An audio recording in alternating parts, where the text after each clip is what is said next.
Well, welcome to the 700 Club. President Biden and Vice President Harris have both given a clear message to Israeli Prime Minister Benjamin Netanyahu. They want a ceasefire in the war against Hamas as soon as possible.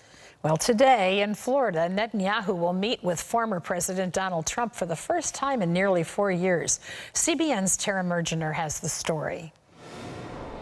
Trump's relationship with the prime minister has been strained since Netanyahu was one of the first world leaders to congratulate President Biden on his victory in 2020. But on Truth Social, Trump writes, looking forward to welcoming Bibi Netanyahu at Mar-a-Lago. Trump, who considers himself Israel's strongest ally in the Oval Office, says it's time to end the war in Gaza. I want him to finish up and get it done quickly. You got to get it done quickly because they are getting decimated with this publicity. And, you know, Israel is not very good at public relations. Netanyahu's visit to Florida follows meetings with President Biden in the White House Thursday. Well, welcome back, Mr. Prime Minister. We got a lot to talk about. Since announcing his decision not to seek re-election, Biden insists ending the war remains a top priority during his final months in office. Netanyahu is trying to maintain support from U.S. leaders. I look forward to discussing with you today and working with you in the months ahead on the great issues before us. Biden and the Prime Minister also holding meetings behind closed doors with the families of hostages being held since the terror group's deadly October 7th attack on Israel. President Biden's visit with Netanyahu comes a day after the prime minister's dramatic speech to Congress, where he defended the war in Gaza. Just blocks away, pro-Palestinian demonstrators clashed with police. And in her first meeting with a foreign leader since launching her presidential campaign, Vice President Kamala Harris also met privately with Netanyahu, where she talked about Palestinian suffering in Gaza. I also expressed with the Prime Minister my serious concern about the scale of human suffering in Gaza, including the death of far too many innocent civilians. Like Biden, Harris is strongly pushing the prime minister to accept a ceasefire deal. In Washington, Tara Mergener, CBN News. Our CBN News Middle East Bureau Chief Chris Mitchell is with us now from Jerusalem. So, Chris, how will the latest push from Biden and Harris for a ceasefire and a Palestinian state, how's that being received in Israel? Well, in two ways in terms of the ceasefire, Gordon. First of all, some of the families that were there at the White House, they want a ceasefire.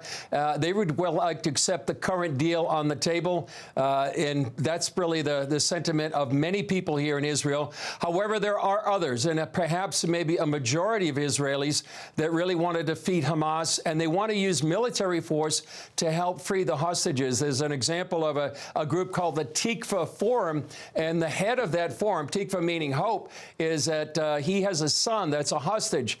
And believe it or not, before October 7th, they were on a Shabbat dinner, and the son, who's now a hostage, said, listen, Dad, if I'm ever captured by Hamas, don't make a deal. And so that shows the other side of the thing.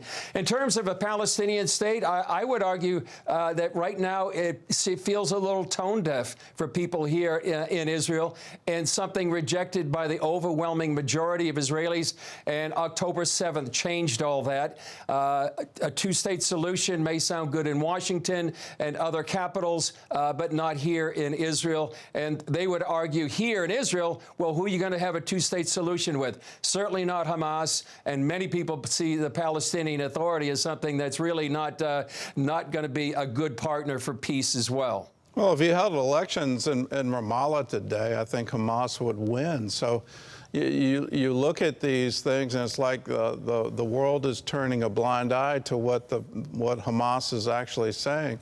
Does Sinwar, he's the head of Hamas, operational head, does he still believe that he has the upper hand? I mean, he said famously, I have Israel right where I want them. Is that still the case? Well, he does have the advantages that right now he has all the hostages, or the remaining hostages that are alive, and he's using that as the leverage against Israel. He seems ready to make a deal, but on his term, he wants an end to the war, and he wants to pull out of all Israeli forces. Those are non-starters. Whether or not he feels if he really does have Israel just where he wants them remains to be seen, because militarily right now it seems like Hamas is nearly defeated in many ways. I heard from one of my sources who said they've defeated 24 of the battalions in late May, and that last one would have been in Rafah. There is progress that the IDF is making securing Gaza. Somebody has been telling me that they're weeks away maybe from transitioning to major battles to a low intensity fighting. On the other hand, Gordon, it's going to take, as some say, a generation to de-radicalize Gaza after the training and the indoctrination they've had ever since 2007. Well, the thing that gets me, and I really puzzle about it, because it seems the West is just not paying attention to it at all, and that is the charter from Hamas all the way back in '88. Yes, did they revise that in 2017, but they never renounced it, and they never revoked it. And part of that charter in Article 13 is a negotiated settlement is not possible. Jihad is the only answer here. So can Hamas even come to a negotiated settlement with Israel in face of what their own charter says, that you just can't do it? No, I don't think so at all. And like you said, actually, Hamas is much more popular in Judea and Samaria, the West Bank, than the PLO or the Palestinian Authority. And they're committed. I've heard over the years, if there's one thing about Hamas, is that you need to believe what they say. And they do believe that. There's really no negotiations they can have with Israel. They call it the Zionist entity. And they're committed to destroying Israel. And after October 7th, they said they would do it again and again and again. And so really, I don't see any way that Hamas could be any involved in sort of a deal. And then if you look at what the Palestinian Authority says in their own media, and it's documented by places like Memory or Palestinian Media Watch, they say nearly the same thing as Hamas does, and really no negotiations. And they say that in Arabic. They may not say that in English, but it's very clear what their intentions are. Well, it all goes back to the Khartoum resolutions, the famous 3 no's: no peace, no negotiation, no recognition. And you look at Yasser Arafat after he was given an unbelievable deal under the Clinton administration, and Hillary Clinton has been very vocal recently. There's no peace here. You can't have it because they will reject it. And after all of that, you have Arafat standing up famously in Arabic, I mean, just fist in the air, jihad, jihad, jihad, jihad. And the crowd erupted. It was, when are we actually going to believe what they say, that no, they will never recognize a two-state solution? They don't want it. They want to drive Israel into the sea. Let's talk about unity now. I'm just amazed at what happened in Beijing, where Hamas and Fatah came to a unity agreement. And just to remind everybody, when Hamas won the election in Gaza, 2006, 2007, they took Fatah members and they threw them off the roof of buildings. I mean, that shows the level of disagreement that they had. And so how in the world did they ever get to a unity agreement? Well, I would describe it this way, Gordon. I would say it's unity with an asterisk. They did sign this unity declaration in Beijing, and it included Hamas and Fatah.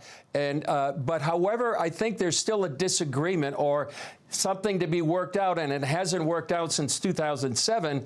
The PLO, which is the umbrella organization of all these Palestinian groups, they want Hamas to come under their authority and under their control. So that's how the PLO perceives this.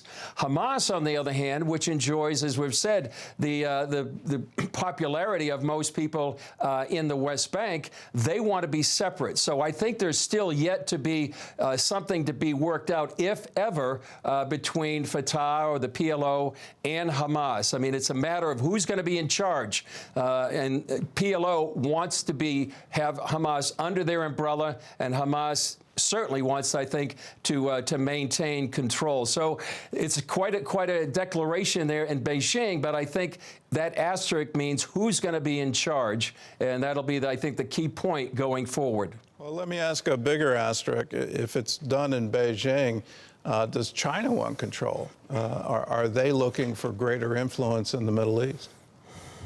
Definitely. They want to push the United States out. They want to put Russia out. This is all part of their global agenda as well, some of their Belt and Road Initiative. They want to have more influence here in the Middle East. Certainly, that's why they hosted all those Palestinian factions in Beijing, why they had a deal with Iran, last year or the year before, giving them $25 billion. So this is certainly part of China's agenda, get more influence here in the region, and then push out both the United States and Russia. Well, Chris, thanks for the insight, and I pray for your safety. You're definitely in the hot zone, so please stay safe, and please continue to pray. You are our watchman on the wall. Thanks so much.